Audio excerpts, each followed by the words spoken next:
Dianne, welcome to the program this morning. Thank you. Good morning, Jamie. So Vision's Applied. I look at that and I hear the name and I think it's an eye care company or optical company and stuff. So, and I think you said you've gotten that a number of times too. So let's talk about what Vision's Applied is. Visions Applied came out of 30 years of me working with people trying to make their life better, like personal development things.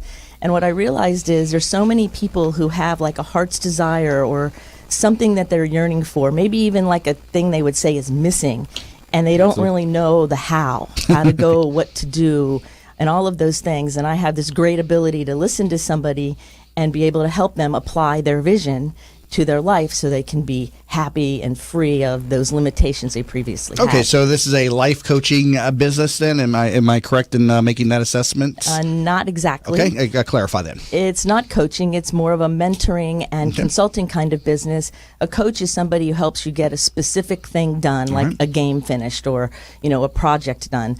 What I do is more of like an ambassador or catalyst. I look at all of your life areas, everything that's going on, and help you weave together the plan for the long haul journey. So I'm in people's lives for a long period of time, helping them really apply and see and work their vision. It's not a short-term goal. So there's a lot of differences in it. Oh, lady, you'd have a field day with me. So is this fun. Is this kind of like, you kind of feel like you're a psychologist in a sense? You're hearing a lot of personal problems. Is it a mixture of the good and the bad? I mean, tell me a little bit about what a typical client is like. Well, I can tell you about somebody I worked with just yesterday. He Sure. was a brand new client. He's 21 years old, and he calls himself a geeky, nerdy guy. He loves to do computers and that kind of thing, but he has this kind of depression and feels social anxiety and wants to go to school but isn't afraid to do it, and he's in a band and he wants to do mixing, but how does he put it all together? And he's so smart and he's so creative that he cannot make the plan, that he overthinks it, then he procrastinates, and then he gets stuck, and then he gets frustrated, and then he acts up.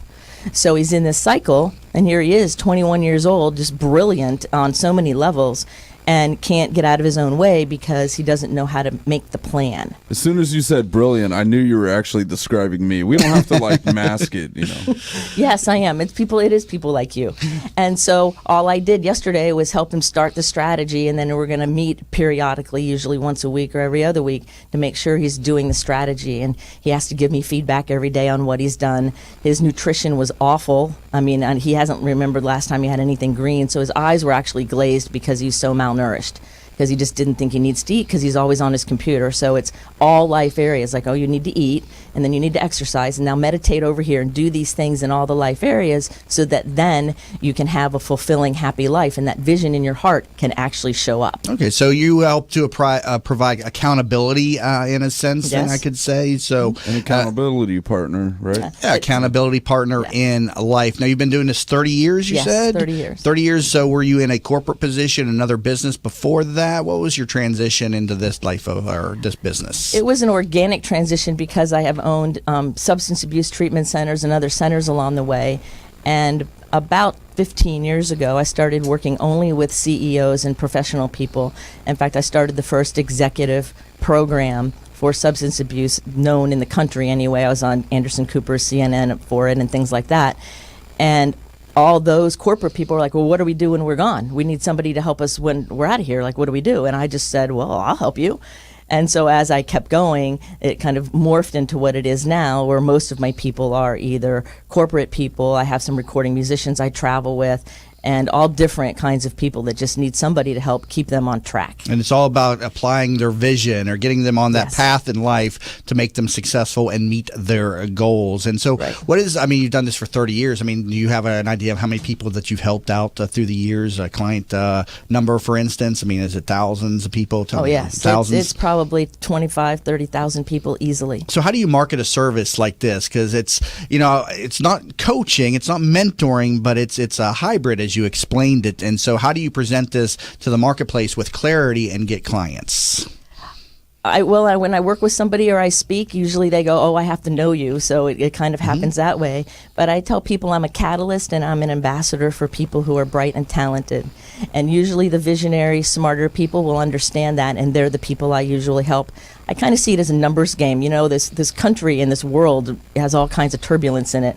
And I really firmly believe that if we all lived our vision as purely as we can, then this world would be amazing. I was going to say, what type of clients generally do you attract? Then you said more the intellectual, logical type of a thinker versus maybe an abstract or a millennial or a youth. I mean, or is it across the board, really? It's really across the board. It's both. It's either, but they're at either extreme. So either the one person would be very visionary and, they can't tie their shoes in the morning, like real different, or they're so linear that they can't get out of their own way and they need to be able to have permission to actually let their vision happen.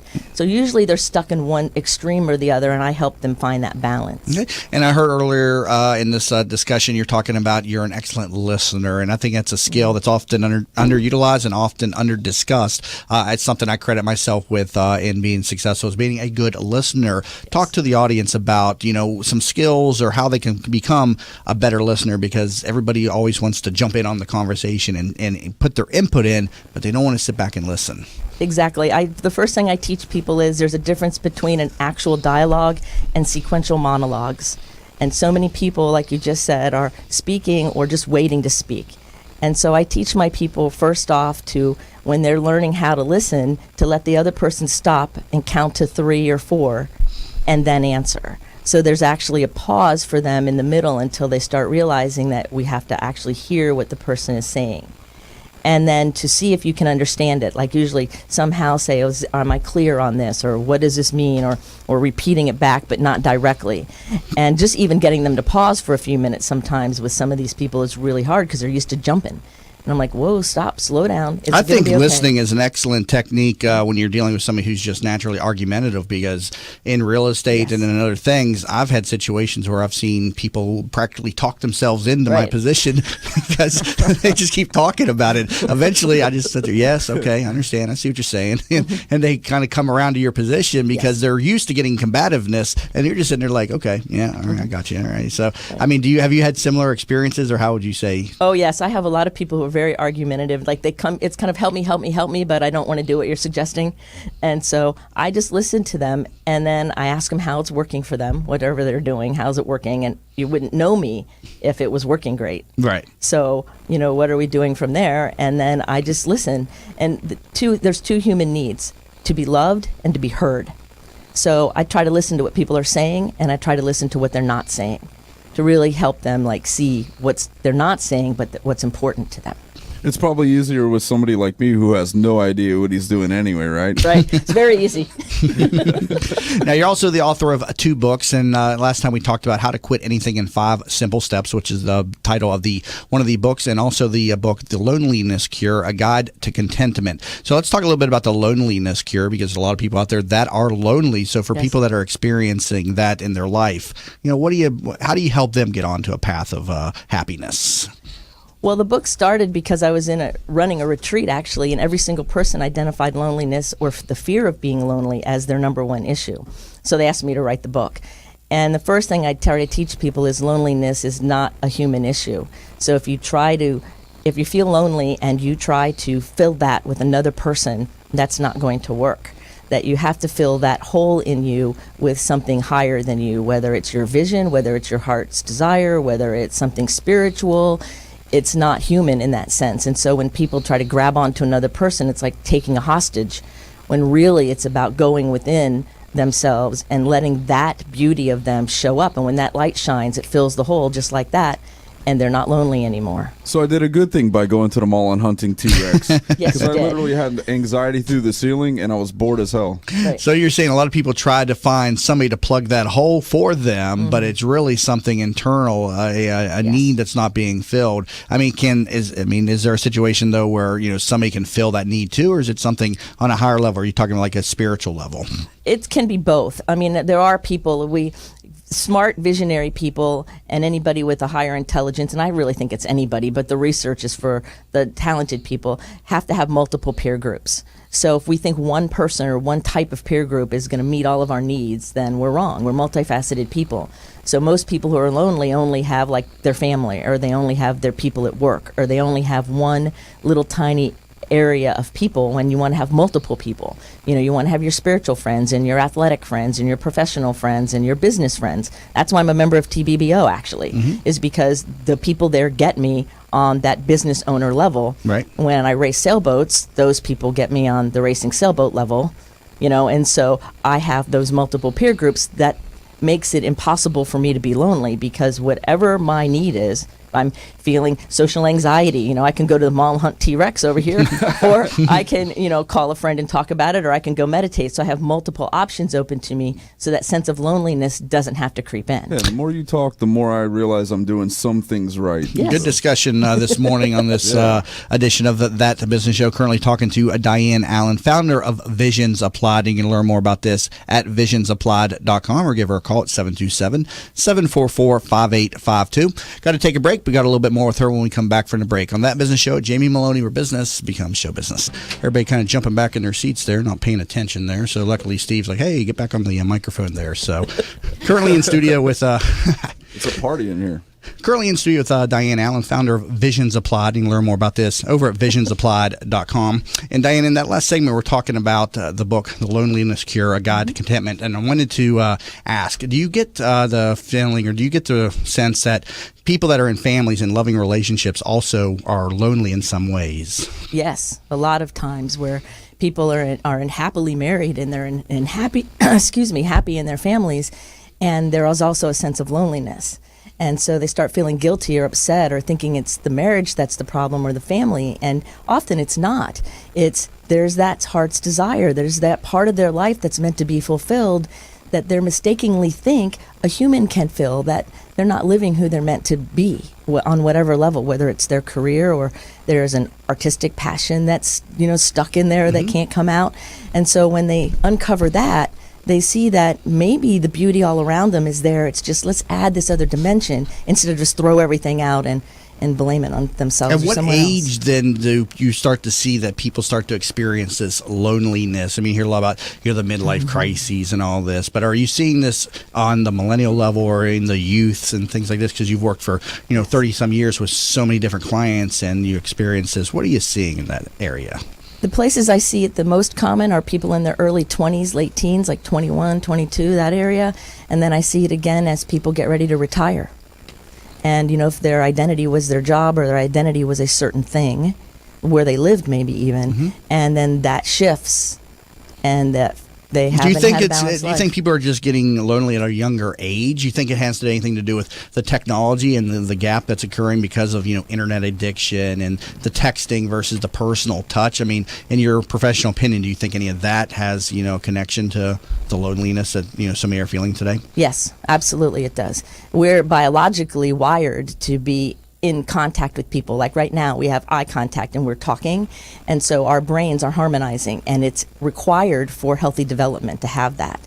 So when everything's through a screen and everything's a step away, I call it, then we don't get that fulfilled. And so over time, loneliness creeps in. Plus, there's other neurological issues and emotional issues that happen, different kinds of depression that medication won't help, because that lack of human connection is what causes failure to thrive. Yeah.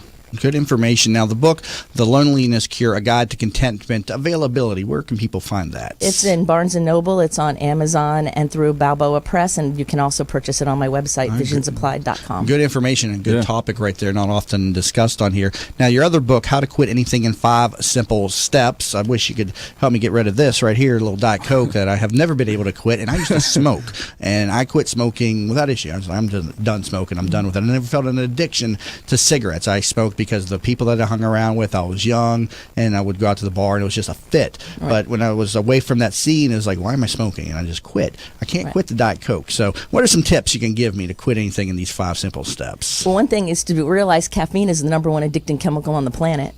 And so it's no surprise that you can't get rid of it. And the first thing, there's a lot of steps to do, but the first step is to say, I'm making the choice and the decision to do something different. And then to begin to make small changes. So like with caffeine, if you just stopped it right now, you would end up with a headache by the end of the day or tomorrow. That's true. And so we don't want to do that unless you have a few days to take off, because nothing will get rid of the headache. But you can say, okay, I will drink water with lemon in it every other thing. So if I'm going to drink a Diet Coke, then the next drink has to be water. And then the next drink can be a Coke. So you're actually cutting it in half over the course of the day. Okay. And you do that for 4 or 5 days until your body adjusts to it.